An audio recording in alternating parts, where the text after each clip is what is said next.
wie verändert künstlerische Selbstorganisation Kunst, ihre Institutionen und die Kulturpolitik? Und die mit dieser Fragestellung verknüpften Aspekte, die uns im Projekt vor allem interessieren, sind so die zwei folgenden. Also auf der einen Seite klar diese Frage auch der Freiräume und da unsere Vermutung, Beobachtung, dass fast alle selbstorganisierten Kunsträume, Projekte, sowas wie auch einen Bezug haben zu dieser Idee des Freiraumes, aber in eben sehr unterschiedlichen Formen. Ja? Auch eine unterschiedliche Sprache dafür finden und überhaupt so etwas wie Freiräume auf ganz unterschiedliche Dinge beziehen können, sei das Kunst im engeren Sinne, aber es können eben auch Formen, zum Beispiel der Arbeitsteilung sein, die anders praktiziert werden, die so mit der Idee verbunden werden, dass selbstorganisierte Kunsträume Dinge ermöglichen, die im Bereich der etablierten Institutionen so nicht gegeben sind. Aber wir sind uns auch bewusst, dass das latent auch natürlich ein Klischee ist, ja, auch eine Zuschreibung häufig oder von außen und dass es auch zu hinterfragen gilt, ja, was es dann Projektionen auch gibt. Okay, aber das wollen wir nicht nur so isoliert betrachten, sondern auch daraufhin befragen, wie das sich überhaupt verhält in der größeren Kunstlandschaft, also konkret, wie dieses Prinzip auch der Selbstorganisation andere Dinge im Umfeld verändern oder irritieren kann zumindest und wie zum Beispiel Akteure, jetzt auch aus Kulturpolitik, Kunstkritik oder auch städtische Akteure nachher sozusagen auf selbstorganisierte Kunstpraktiken zugreifen. In diesem Zusammenhang waren für uns Elsa Vivant aus Paris und Anke Hoffmann aus Zürich eben sehr spannende Referentinnen. Als erste wird Elsa Vivant sprechen. Ich möchte sie kurz vorstellen.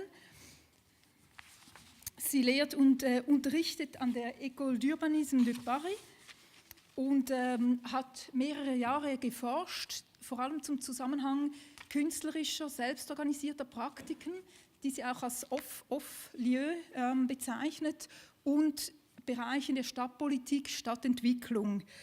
Eine besonders spannende Forschung finde ich in diesem Zusammenhang auch ihre Arbeit How Underground Culture is Changing Paris, wo sie eben auch auf Formen der Verstrickung eingeht, die eher auf eine Instrumentalisierung auch hinauslaufen. Also eine auch problematische Form der Anerkennung in Anführungszeichen und macht somit auch deutlich, dass es eben paradoxe Folgen auch geben kann, wenn sozusagen ja, so Kunsträume in dieser Form auf Aufmerksamkeit stoßen. Dann ein anderer Schwerpunkt von ihr ist auch die Rolle, die Kunstschaffende oder künstlerische Interventionen spielen können im Bereich der Stadtentwicklung, Stadtplanung. Und ich glaube, davon handelt jetzt auch der Vortrag, also inwiefern sozusagen künstlerische Avantgarden auch fast notwendig dann sich transformieren in Akteure im Bereich Stadtplanung, Stadtentwicklung und eben stark involviert sind in das Projekt Faire la Ville. Bitte schön. Merci beaucoup. Merci beaucoup pour l'invitation. Ça fait pas de l'arsène s'il est à côté là, c'est bon? Okay. Merci beaucoup aux traductrices qui rendent mon après-midi très agréable. Donc moi, je suis urbaniste. Je vais vous parler d'un autre point de vue par rapport à ces lieux autogérés. Et je vais essayer de balayer les 20 dernières années dans le contexte parisien. Comment les lieux alternatifs, les lieux autogérés, les lieux artistiques off ont progressivement influencé des pratiques, des politiques culturelles, des pratiques aussi des acteurs de l'urbanisme et de l'aménagement.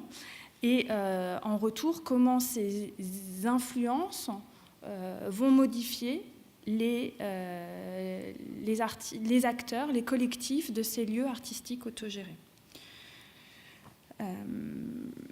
Alors c'est intéressant d'être intervenu après vous parce que Berlin à Paris c'est le modèle. En tout cas, on fait toujours faire référence à Berlin pour justifier une revendication ou une manière d'agir. Est-ce que c'est justifié ou pas? Je ne sais pas, mais en tout cas, on dit toujours c'est comme à Berlin, sous-entendu, c'est bien. Voilà. Alors, le vrai tournant commence au tournant des années 90-2000. Il y a des squats d'artistes à Paris avant, il y a des lieux artistiques autogérés, pas forcément illégaux, mais en tout cas avec des formes d'occupation qui sont plutôt précaires, ou en tout cas qui sont peu stabilisées. Et en 99-2000, on voit apparaître une nouvelle manière ou de nouvelles formes de revendication de certains collectifs d'artistes squatteurs. Certains, pas tous. Ces collectifs vont avoir la particularité d'abord de s'installer dans l'hypercentre de Paris et non pas dans les quartiers périphériques, populaires ou industriels. Et leur installation dans l'hypercentre de Paris est une forme de revendication pour un droit à l'espace, pour travailler en tant qu'artiste. Et donc les formes de revendication, elles sont liées autour de avoir la possibilité de travailler en tant qu'artiste et pas d'autres revendications politiques plus larges. En centrant leurs revendications sur le droit à travailler, ils vont, à travers différentes manifestations, des coordinations de squats, ils vont organiser notamment une exposition un peu événementielle, festival, qui était une contre-proposition à l'ouverture du Palais de Tokyo à l'époque, dont ils étaient très fâchés d'une esthétique qui reprenait celle de leurs espaces, mais avec un cadre institutionnel et financier tout autre. Et au fur et à mesure, ils vont faire passer, auprès notamment de la nouvelle municipalité parisienne, qui change de bord politique en 2001, ils vont faire passer l'idée que leurs occupations peuvent être stabilisées dans le cadre de conventions, comme on fait à Berlin, je ne sais pas si c'est vrai, et en Suisse, je ne sais pas si c'est vrai non plus, des conventions qui permettent de stabiliser la relation avec le propriétaire pour rendre la situation moins conflictuelle, de manière à pouvoir demeurer dans les espaces, parfois pour des durées courtes, mais en tout cas en connaissant les conditions dans lesquelles on devra en partir. Alors, ce qui est très intéressant, c'est que la ville de Paris va mettre en place effectivement des conventions d'accompagnement des collectifs d'artistes qui souhaitent occuper des lieux temporairement pour pouvoir travailler. Elle va, en interne, s'organiser, ce qui est très compliqué, pour convaincre les différents services de la ville qui ont des espaces libres de les mettre à disposition de ces collectifs d'artistes. Il va y avoir une personne recrutée à la mairie pour suivre le dossier. Du point de vue des collectifs, signer des conventions, ça ne va pas du tout de soi, en fait. D'abord, certains vont refuser, là, pour le coup, pour des logiques politiques et militantes. D'autres ne vont pas réussir à remplir les conditions pour signer ces conventions. Parce qu'une des conditions, ça va être de s'organiser. En fait, ces collectifs ne sont pas forcément structurés en association. Et quand ils répondent aux conventions, il va falloir qu'ils s'organisent en association, mais il va falloir aussi qu'ils rédigent un projet, il va falloir monter un budget, il va falloir s'assurer de respecter les normes de sécurité, etc., etc. Il va falloir en tout cas se plier à un certain nombre d'obligations qui sont dans le cadre de la convention. Les conventions, on fixe aussi une obligation d'activité avec le quartier. Donc ça veut dire qu'il va falloir qu'une partie de leur activité s'organise avec le quartier. Ce qu'on a observé, c'est que les collectifs qui sont rentrés dans le dispositif de convention, en fait, vont y rester, quitte à changer de lieu, une fois que la convention vient à échéance, parce qu'une fois qu'ils ont stabilisé leur espace pour pouvoir travailler, à la fin de la convention, ils ont besoin d'un autre espace. Et progressivement, on a observé que, du point de vue des collectifs, ça les a amenés finalement à se professionnaliser comme des gestionnaires de lieux off. Ça les amène à se professionnaliser au point de pouvoir gérer plusieurs lieux en même temps, de pouvoir... c'est un phénomène itératif. Leur professionnalisation, elle va se traduire notamment par l'embauche de personnes qui vont être dédiées à la gestion des lieux, parce que ça prend beaucoup de temps.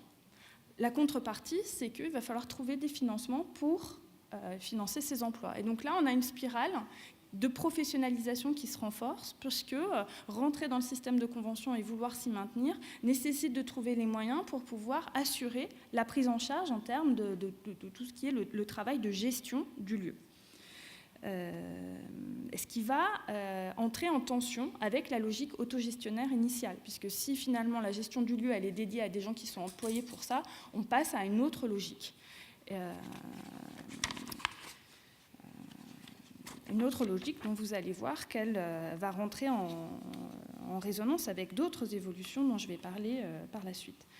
En termes de politique culturelle, donc cette évolution de la politique municipale de la ville de Paris, ça s'inscrit dans la politique culturelle. C'est le service culture qui s'en occupe.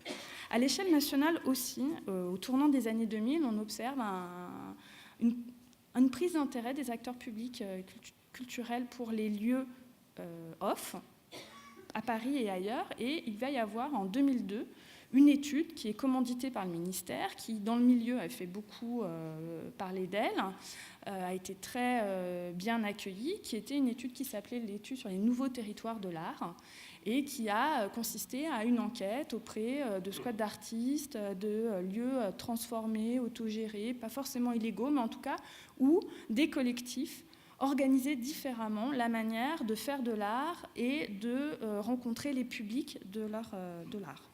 De cette étude, ça ne va pas donner grand-chose à l'échelle nationale parce qu'il y a un changement de gouvernement, c'est plus du tout à l'agenda politique. Par contre, à l'échelle locale, ça va avoir des influences. Et ça va notamment influencer la programmation de nouveaux équipements culturels publics. Alors, le cas le plus connu en France, c'est le cas du 104, qui est un établissement culturel de la ville de Paris, qui va, pour penser son projet initial, rencontrer des acteurs des lieux off identifiés par le rapport du ministère et essayer d'envisager sa manière de travailler en s'inspirant de ces modèles-là. Une autre forme d'influence qui va apparaître, c'est à travers les trajectoires des individus. En fait, ce qu'on observe, c'est qu'on peut avoir des jeunes professionnels de la gestion d'équipements culturels qui peuvent avoir commencé au cours de leurs études ou en début de carrière par une pratique artistique, par un petit job, par plein de raisons, avoir fréquenté ces lieux off, y avoir travaillé et par leur parcours, quand ils ont un parcours qui se professionnalise et qui s'institutionnalise, ils vont faire rentrer ces logiques de travail dans le monde plus institutionnel de l'art. Et enfin, un troisième type d'influence, c'est le fait que des collectivités publiques vont désormais subventionner spécifiquement les lieux qui se présentent comme étant des lieux de production culturelle et artistique différents. Parce que là, la définition est très large. Et c'est notamment le cas de la région Île-de-France qui a inventé un dispositif qu'ils ont appelé les fabriques de culture. Les fabriques de culture, c'est des lieux qui ne rentraient pas dans les radars habituels du financement public de la culture et qui vont obtenir des subventions. Tout cela alimentant, bien entendu, le processus de professionnalisation des gestionnaires de ces lieux off autogérés, puisque demander les subventions, les obtenir, rendre compte de l'usage de l'argent, ça va demander tout un travail et des compétences qu'il va falloir développer. Ces phénomènes de reconnaissance par les conventionnements, par les subventionnements des lieux off, vont aussi impliquer la prise en compte de problématiques que certains ne se posaient pas forcément au départ, notamment concernant le respect des normes de sécurité des bâtiments occupés, en particulier s'ils accueillent du public, et ça c'est un point qui va souvent poser problème, puisque en fait, beaucoup de ces collectifs s'installent dans des lieux qui sont vides, pour certains abandonnés depuis longtemps, et qu'il va falloir engager des travaux pour les mettre aux normes. Et ça, là encore, c'est tout un travail qui, pour certains, va poser problème, et la mise aux normes sera une condition de l'obtention des subventions, donc ce qui peut poser un problème.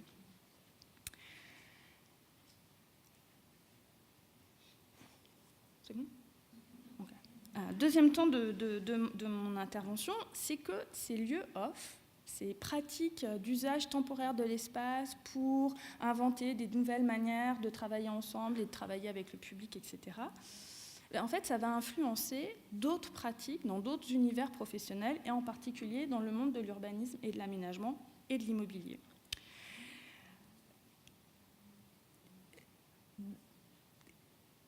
on va dire que dans une première période, on va avoir des propriétaires qui ont deux types d'attitudes. Soit le refus d'avoir des occupants non souhaités et donc d'être systématiquement dans l'expulsion, mais plus intéressant, des propriétaires qui vont finalement laisser faire des occupants qui les sollicitent pour pouvoir avoir accès à des espaces. C'est notamment le cas de la Société nationale de chemin de fer, la SNCF, qui a énormément de friches ferroviaires et qui finalement a dans ces lieux énormément de collectifs d'artistes et de plein d'autres personnes qui ont besoin d'un espace pour travailler et qui vont signer des conventions d'occupation temporaire.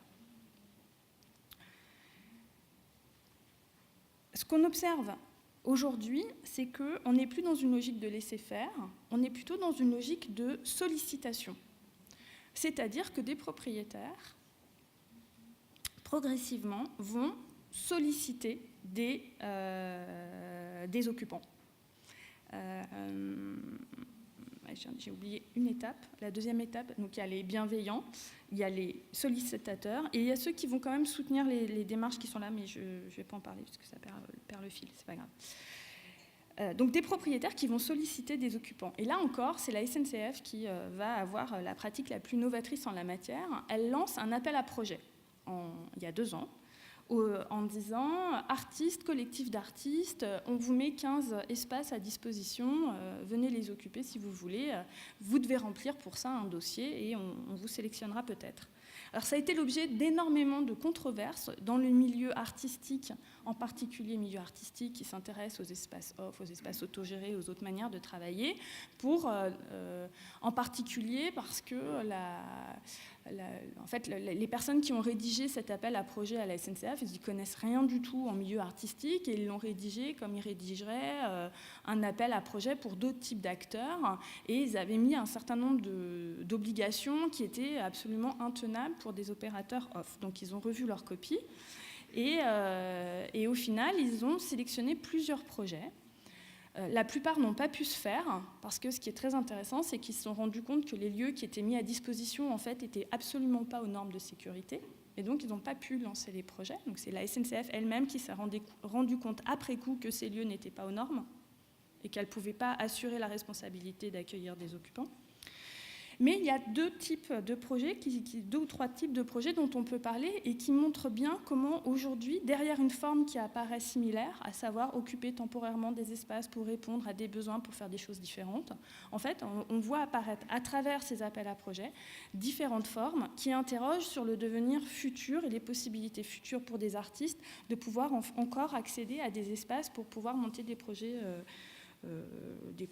différents. Premier type de propositions qui ont été retenues, la proposition d'un groupe d'artistes qui veulent de manière temporaire faire un spectacle à un endroit en particulier en faisant une scénographie adaptée au lieu. Donc là, on reste dans l'idée que le lieu va être le support d'une pratique artistique spécifique, etc. Deuxième cas de figure, c'est peut-être que vous connaissez, je ne me rends pas du tout compte de la réputation de Paris à Lucerne, mais il y a une association qui s'appelle le Collectif MU, qui est très active dans le milieu des musiques émergentes, qui a obtenu d'utiliser un espace en plein air et un local, mais le local n'étant pas aux normes de sécurité, ils n'ont pas pu s'en servir. En tout cas, un espace extérieur qui est juste à côté du périphérique parisien, donc en fait un endroit où quand on y va, on est dans les gaz d'échappement, dans le bruit des voitures, et tout autour c'est une zone industrielle. Donc c'est super pour faire des concerts, parce que en fait ça dérange personne, et donc tout l'été dernier ils ont fait des concerts en plein air, ce qui à Paris n'arrive jamais, parce que là ils étaient dans un endroit où ça ne gênait aucun voisin, si ce n'est, et donc là c'est un collectif qui fait vraiment venir des groupes de musique émergents, des jeunes artistes, c'est pas du tout un gros tourneur comme on en voit aussi à Paris. Le seul petit problème, c'est que en fait, sur cette zone, c'était pas non plus une zone vide de toute occupation. Il y avait déjà des bidonvilles qui étaient installés. Et donc, cette année, ils refont à nouveau cet événement en plein air et ils se posent la question de comment faire en sorte que leur présence puisse aussi participer de l'inclusion des populations marginalisées qui sont à côté. qui vivent quand même au pied du périphérique dans la pollution et les bouchons et le bruit, mais voilà. Donc ils se posent ce genre de questions. Donc là, on voit qu'on est encore à l'interface entre des occupations, des lieux qui sont occupés temporairement pour monter des projets artistiques qui ne trouveraient pas leur place dans les espaces institutionnels ou commerciaux et qui sont aussi sensibles à des dimensions politiques et sociales de leur action. Troisième catégorie d'occupation qu'on retrouve derrière l'appel à projet de la SNCF et puis leur nouvel type d'action, c'est des projets par contre à vocation beaucoup plus commerciale, dont peut-être certains d'entre vous ont entendu parler, qui s'appelle Grand Train. Non, ça ne vous dit rien. C'est un hangar qui est dans le 18e arrondissement. Donc le 18e arrondissement, c'est un quartier populaire très africain du nord de Paris. Et il y a un ancien local, hangar, sur les voies ferrées.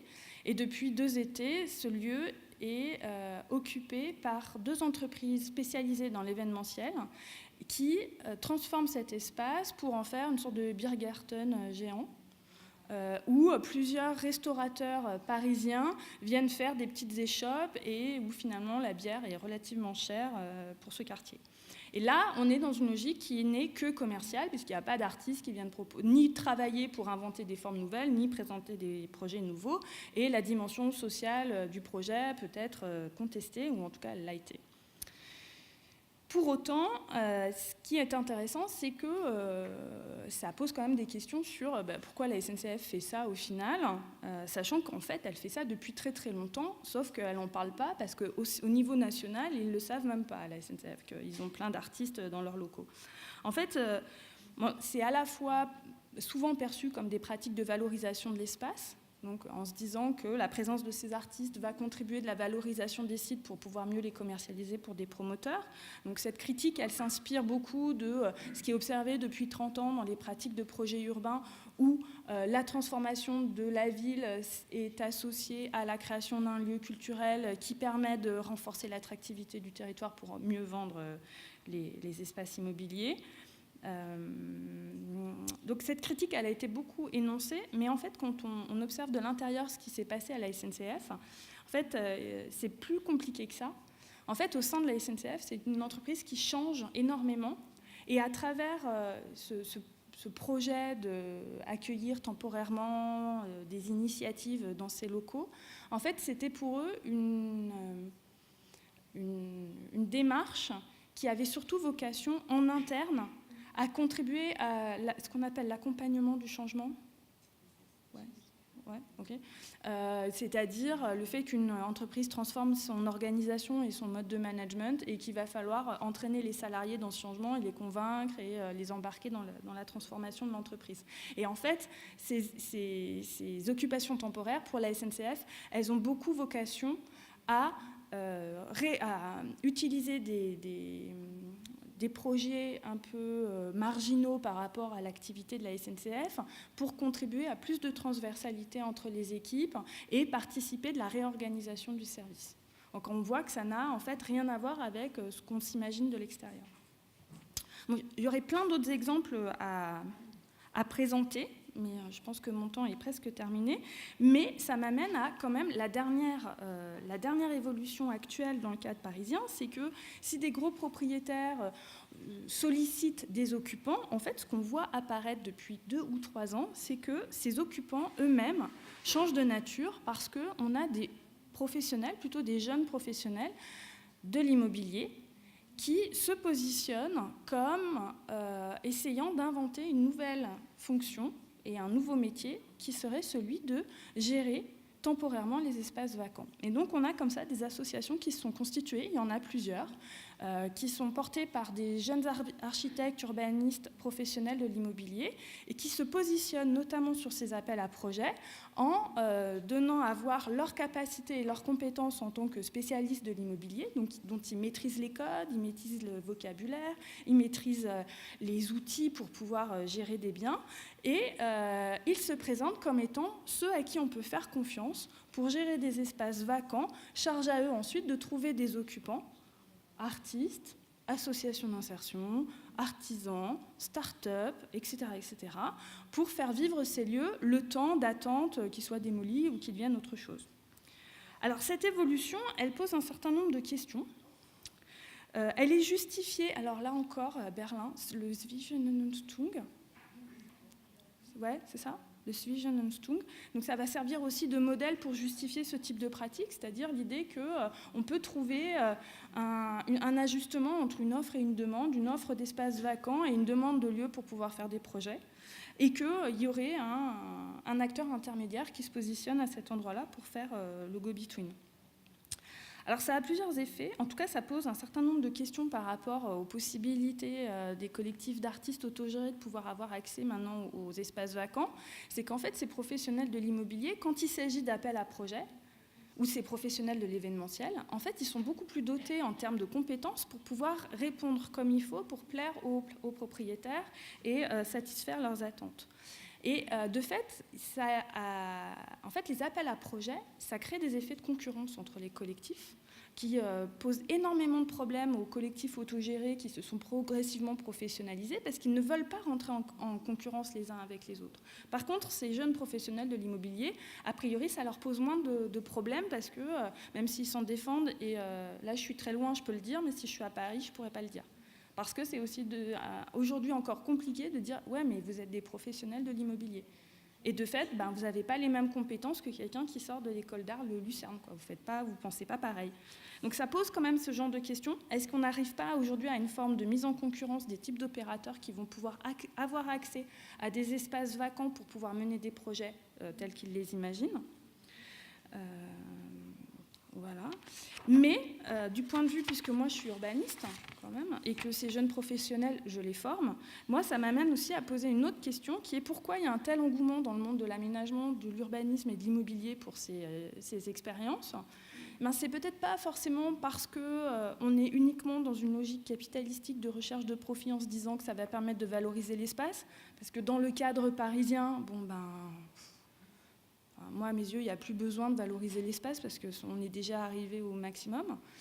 Et, ce que moi, j'entends, c'est que en fait, ces professionnels qui sont embarqués dans ces projets d'accompagnement d'occupants temporaires, ils y prennent un grand plaisir. Ils sont super contents de faire ça parce que ça change par rapport à leur métier habituel. Ils sont extrêmement fiers de pouvoir dire c'est nous qui avons monté ce projet. Ils les mettent en scène vis-à-vis de leurs collègues, au sein de leur entreprise ou vis-à-vis de leurs camarades de promo. Et qu'il y a derrière cet engouement peut-être aussi une question de retrouver du sens au travail des urbanistes, des aménageurs et des professionnels de l'immobilier dans un univers où finalement on est de plus en plus tendu par des logiques économiques qui s'imposent au sens que l'on donnait initialement à son projet professionnel. Voilà, donc ça nous éloigne un petit peu peut-être des lieux artistiques autogérés, mais finalement ça les reboucle aussi peut-être un peu, puisque qu'est-ce qui engage les gens dans des projets aussi compliqués au quotidien à apporter ? C'est aussi le plaisir de faire un projet dans lequel on trouve un sens. Voilà, merci.